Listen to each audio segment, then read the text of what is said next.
kinabukasan, yan na naman. Hirapan ulit, derby to. Malaki yan to, malaki yan. Kaya ako na Hanggang natuto si Mana, magsapon. Sige, dalawa tayo, sama tayo dyan. Sabi ni, sabi ni Malo. Dahil Dahil sa'yo, nauubos ang pera ko. nakasanla pa, ibahay ko. Pati bahay ko, nakasanlawan. Bili-bili nga rin yung bahay niya, 3 milyon, ayaw yun. Ayun mo. Hindi, ano lang kasi, parang maliit yun kasi malaking bahay. Yung malaki. Ay, hindi lang basta. Ay, di maganda. Hindi lang basta sa bahay niya. Marlon. Marlon kasi yung dito nakakais na ba? Ano ang pag mga... May higit. Niya. Kaya ayoko tumayo dito minsan eh. Kasi may nagbabagsa kasing higad, no?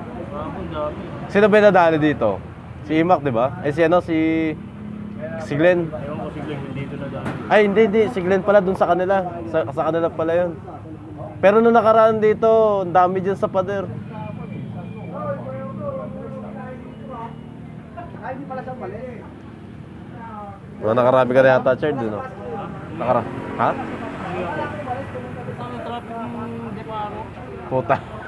May sumpa talaga, no? Oh? Sabi ng mga Ay, dun sa ano yun, yung hinuhukay. Puta na yun.